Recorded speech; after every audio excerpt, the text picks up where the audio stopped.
I'm Batman. I am vengeance. I am the night. I am Batman. I am vengeance. I am the night. I am Batman!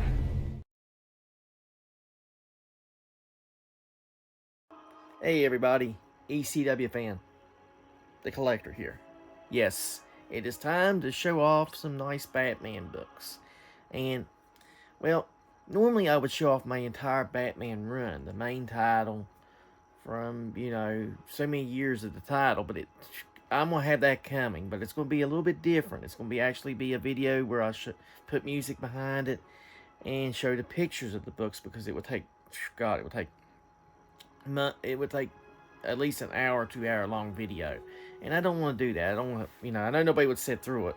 People are barely sitting through 10-minute videos I do, so there's no way I can see them sitting through a 2 hour video of me like, here's Batman 367. Yeah. So I'm just going to have music and show it off. But these miscellaneous books are a little bit different. They're different things. They're kind of cool. And they're a nice part of my collection. And I'm kind of happy to show these off because, well, you don't really see stuff like this, You don't really see people show off the type of books like Elseworlds, which I'm going to start off with. Elseworlds back in the 1990s was... And I have a few more than this. These were just ones that was easy on my shelf to get to. Elseworlds in the 1990s was so unique. And so, for Batman, it was like telling stories from alternate worlds. And it basically filled the part of what DC used to have with these imaginary stories from the alternate Earths. Because DC wasn't trying to bring that back. They were just trying to do something, like they couldn't, they had an editorial edict not to bring back the multiple Earths until now that we see. But then he's like, well, let's do Elseworlds. There'll be, fantasy stories set elsewhere, and we could just say it's just Elseworlds. It's not, they're not set in continuity or anything. So, anyhow, one of the first ones I picked up was in the 1990s, and it was Batman in Darkest Night. It is basically a what if Batman became Green Lantern. And that's another thing about Elseworlds. They were basically what-if stories. They were like the Marvel what-ifs. And stuff like this was really good. In Darkest Night, I remember getting this from the comic shop at the time. The shop that I would go to. I said, yeah, I'm pulling Batman. Yeah, pull me Batman. Well, that dude took Pull Me Batman to the point where he was pulling every monthly series, every one-shot, every mini-series, and I had to sit there and finally, like, after 6 months, I had to tell him, I was like, dude, you gotta tone it down, you're going, I said, I just want the main, so he stopped, he said, yeah, I'll just put you on the main Batman title, but for a while there, I was getting everything of Batman. It was pretty funny. It was like one of those, I was like, dude, man, you gotta slack down a little bit, you're killing me in the wallet, Another thing I picked up back in, I think, early June, or late June, I showed off Gotham by Gaslight, one of the Elseworld titles from Batman. Well, this was the sequel to it. This was Master of the Future, Batman Master of the Future Elseworlds, and this is the sequel to Gotham by Gaslight. A fact Eddie brought up to me. I was like, I never know that. It's something, you learn every day. You learn something new, comics every day, and I didn't know that. I thought that was a whole original story. Here's one, another Elseworlds, and I got this one actually a couple years ago, and I ran out of bags and boards, and I still need to get boards. I keep putting them off, but I got the bags, I just need to get boards. And this is Batman Brotherhood of the Bat. Oh, yes. And I liked it for the back cover, because this is one big cover. You see that, and you see the alternate Batman. And, you see Ra's al Ghul. There's Al Ghul. Yes, right there. Yes. I haven't read that story yet. I think that's one I haven't read. And I'm going to have to, that's very interesting, that cover. So I'm going to have to check it out. I think at the same place I picked up this one. This is Legends of the World's Finest by Walter Simonson and Daniel Brereton. And, there's the art on the back. Yeah, That's it right there. A friend of mine posted, when I posted the picture of getting this back a few years ago, because I remember reading it now. He's like, "Are you on a deal to get ugly art or something?" I was like, "Man, that's some awful art." And I was like, "Yeah, it is pretty bad." Uh, I do like the Batman is like some god just standing above Superman, like, "Yes, I'm a mythic god." Okay, these come from the 1970s, and these are pretty unique. Now, they're not complete. What I mean by that is there are book and record collections. Back in the day, back in the 1970s, I think even the 60s, I believe, possibly, but the 70s had this thing called book and records. Comics would have the record inside a book, and it would play the story out, which is really cool. And I think Eddie's got a bunch of these, and I think Eddie's got his put up. But mine are not complete, and one of them is Batman. Robin meets Man-Bat. Robin meets the Man-Bat. It's kind of cool. I got Batman and the Joker. This is a nice one. Batman and the Joker. Yeah. That's kind of nice. That's kind of nice. I wish I had them complete. I really do. That's one of the major letdowns in my collection is I don't have the records. And I'd be kind of worried all the time if they would be, you know, if some way to get against them and everything, I'd probably be worried I have to death that I would break the records. Now we're going to go to magazines. And magazine-wise, I found these two on my shelf. And these were kind of cool for what they are. And in the 1990s, with Wizard taking off and its success, it led to a spin-off, you know, or well, not really a spin-off, but all, you know, a different type of magazine, like a copycat magazine. And Hero Illustrated was the copycat one, and it was, here it is, it's Hero Special Edition Batman. And Hero didn't have the success of Wizard. It only ran like 20-some issues, which is kind of sad, but I could understand it, because it was just basically, it, you know, it didn't have Wizard's, you know, it wasn't as big as Wizard. It didn't really have that vibe of Wizard, you know. It had some great interviews. There's one with Alan Moore.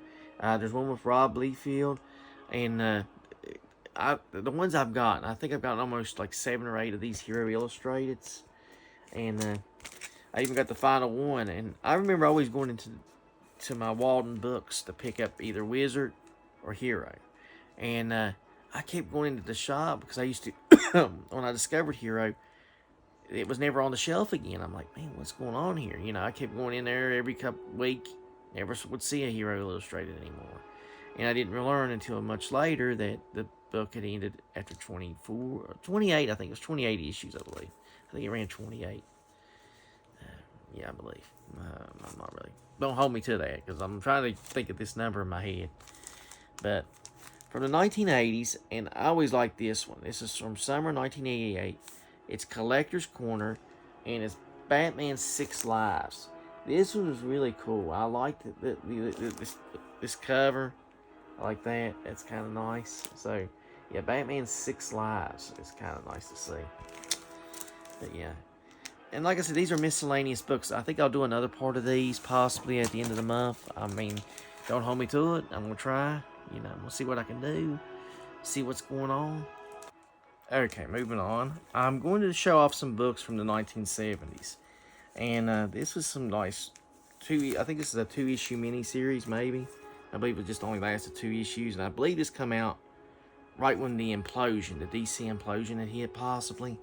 Don't hold me to it. I don't know how many titles they launched when the implosion hit and when they canceled them. But here is Man-Bat, number 1. There he is, Man-Bat and Batman. And Man-Bat was a big figure in the, you know, 70s and 80s with Batman. He even stayed in the Batcave. There's issues where they show him in the Batcave, with, you know. And this is Man-Bat number 2. I've got you in the palm of my hand, Man-Bat. Now you're gonna die. Yeah. I can't help but think this is possibly coming along during the implosion. That's what I'm thinking. Well,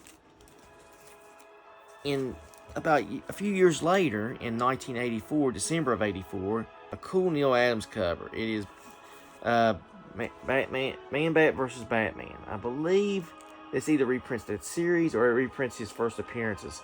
I'd say it reprints his first appearances, because those are the big things that people like, with the first appearances of Man-Bat early, and I've got his first appearance.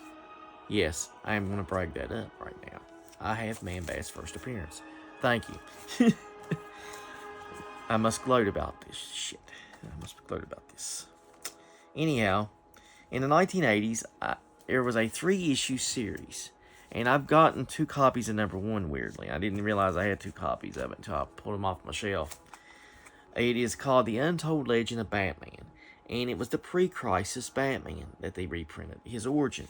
I've got issue #1. Well, here's 2 issues of #1, by the way. As you can tell. Yes, 2 issues of #1. That's nice. I got issue #2 with Robin behind the wheel of the Batmobile, which was kind of cool. And like I said, this reprinted his origin from the pre-crisis era. It's come out, I'm thinking, a couple years before DC Crisis on Infinite Earths. I think it was 80 or 81 or 82, possibly in that era. And I got Untold Legend of Batman #3 with this cool cover. The collected miniseries concludes. Watches the Batman bears every secret of how he operates in order to catch the one foe who knows them all. It's probably Ra's al Ghul. It's probably Ra's al Ghul. He's the one foe that knows it all. Yes. Okay. Now the final 2 issues that I'm going to show off in the Batman Miscellaneous Part 1 is from the 1960s, and they're 2 annuals. One is Batman Annual #4. And while it's not in great shape, it actually reprints some of the best stories of Batman. The Wedding of Batman and Batwoman. It's got Detective Comics. Where he quits, and it's a bunch of other different stories. And I remember picking this up at a show, and I think they only had like $1 or $2 on it due to the conditioning. Again, you're not gonna find some good old classic stuff. If you can find it cheap, it's not going to be in the best shape at times.